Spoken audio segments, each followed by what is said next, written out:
I am Budgetmonk and welcome to the fourth episode of my Holy Roman Empire guide, Protestant Reformation. In my personal game, the Protestant Reformation spawned in the year 1490 in the nation of Poland. Because of this, many of the initial provinces which were converted were in the nation of Poland, and it took a little while for the Protestant Reformation to pick up some serious steam. So the basics of the Protestant Reformation is that Protestantism is going to spawn, and it is going to spawn from a center. Now, there will be two other centers which spawn. However, believe it or not, they are not as significant. And the reason why is the first center actually has a modifier where essentially the province cannot be converted, where the other two have a modifier of -5 missionary strength. Now, this is also the case for the second religion that will spawn, known as Reformed. The first center is the center in which you're going to be most concerned about. This means in my case, I'm actually unable to do anything about the first center of Reformation that spawns here in Poland. Ideally, the first center or the centers in general will spawn on a capital city of a nation that has less than 100 war score cost, and therefore you can actually attack that nation and enforce religion on them. When you enforce religion on a nation via war, their capital will change religion immediately. And like I said, if the center exists on the capital, this will destroy the center immediately, as it cannot exist in a province of a different religion. In the case of the second and third center, these can easily be resolved as long as you are able to actually take the province. Austria has an additional 2 missionary strength from his Austrian ideas, and you also will be taking religious ideas, which give you a total of +5 missionary strength versus heretics. This will completely counteract the -5 modifier, and therefore you should be able to convert any province somewhat easily. I just wanted to show you guys here briefly that I'm actually fabricating on many different nations inside of the empire, and I'm going to be utilizing those claims to spread like a claim network throughout various nations inside of the empire in order to help enable us to declare war in those nations without no CBing them. And of course the intention is to enforce religion on as many nations as possible. As we jump in time here to my first war against the second center of Reformation that spawns in Bavaria, I want to make it clear that the Protestant Reformation is nothing to us. This strategy is going to allow you to absolutely destroy the Protestant Reformation. I have done this many times with outstanding success over and over again in many Austrian playthroughs. And the strategy is to simply enforce religion on nations who have centers of Reformation in their capital, or nations who have simply become heretical. Secondly, we're going to be utilizing our claims to declare war on nations who have the second or third center within their provinces to simply take that province if it is not on the capital. And alternatively, we can use diplomatic ideas, which lessens the effects of diplomatic actions, and that includes no CBing.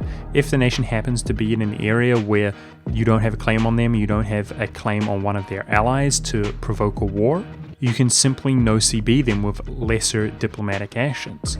Furthermore, if that nation has actually turned heretical, then the rest of the Catholic Empire is going to have even further reduced aggressive expansion impact with your actions against that nation. This means that centers 2 and 3 will be dealt with ease. Now, some people might say, Monk, what if they spawn way outside of the empire? Well, my response is that's a good thing. Then they don't necessarily need to be dealt with as they're way outside of the empire. They're not going to have such a detrimental effect, and you can utilize your time continuing to expand the influence of the empire, adding those provinces to the HRE and getting that imperial authority. The reason that I am so confident that this strategy will be successful is because the worst case scenario is that the first center spawns within a non-capital province, or alternatively, it spawns within a capital but that nation refuses to convert religion. This can happen sometimes as the nation might be under attack, they cannot change religion, and then the enemies might deal with the rebel factions that spawn, and then this nation no longer has incentive to actually change religion. So this worst case scenario has actually happened to me many times throughout the course of my various playthroughs, and yet I am still able to absolutely smash the Protestant Reformation by simply dealing with the other two centers and combating the conversions of the first center by enforcing religion on other princes.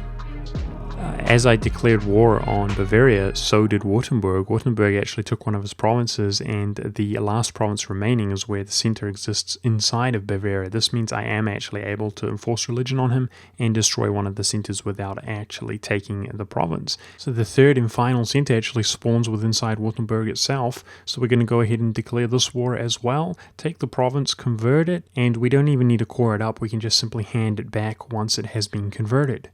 While we fight these wars, I wanted to address the fact that some people are under the impression that reform desire, which of course is the red negative modifier which allows the Protestant Reformation to spawn at a sooner date, some people are under the impression that this is a good thing, and their kind of thought process is that just get the Protestant Reformation over and done with. Now, I quite frankly could not more strongly disagree, and the reason why is in a similar manner explained in episode 2 with the partitioning of Hungary.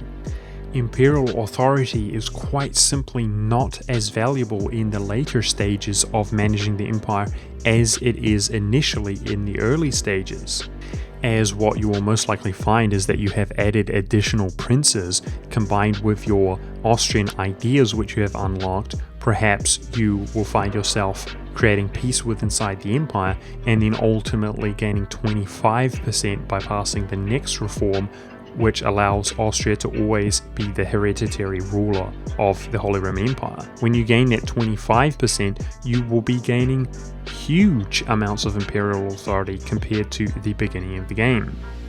So this essentially means that 25 imperial authority in the beginning of the game, for example, for free, would make a huge difference because it would allow you to reach those additional bonuses sooner. Now once you have already gained those additional bonuses, that 25 imperial authority comes so much more easily. So what I'm saying is you definitely want to play your part on pushing back the Reformation as long as possible, because say for example it was a late Reformation in 1510 instead of 1490, that 20 years is going to equate to a ton of imperial authority, and you may find yourself revoking way earlier if you're not bogged down dealing with the Protestant Reformation. Speaking of which, in my case, I found myself with a moment of being able to declare wars here, waiting for the reform to come along, and I'm simply declaring a war here with the intention to enforce religion on Baden. So I did want to show you guys that it is worth declaring these wars if they're easy enough. Keep in mind that enforcing religion is the same war score cost as, fully annexing or vassalizing. However, that nation will not have the same kind of zealous enthusiasm that they do when you are trying to fully annex the nation. It's just simply like anything else, like war reparations. I highly suggest, if you're having many heretical princes, to look at the best opportunities to attack a nation. You may be able to call in 2 of his allies who are both heretical as well, but also look at those allies. If perhaps one of those allies has 2 or 3 nations who are all heretical, you can make them co-belligerent and fight one large war, separate piecing each of them with a enforced religion. And that's exactly what I'm doing here, declaring war on Württemberg once again to separate piece his allies with enforced religion. Just as the first center of reform spawns, luckily for me, in the Palatinate, which currently consists of a 1-province minor.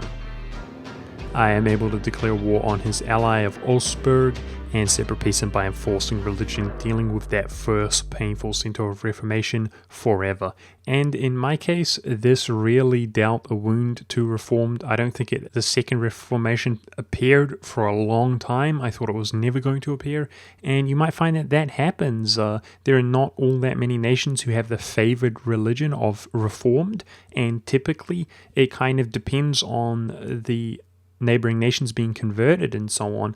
If you do actually obliterate the centers, very often it will disappear forever for good. Notice that it is the year 1510, and these events have occurred over the course of 20 years. So definitely make sure to stay busy and productive. Sometimes when the Reformation spawns, it's not going to all go down at once, and you're going to have time in between to actually stay productive.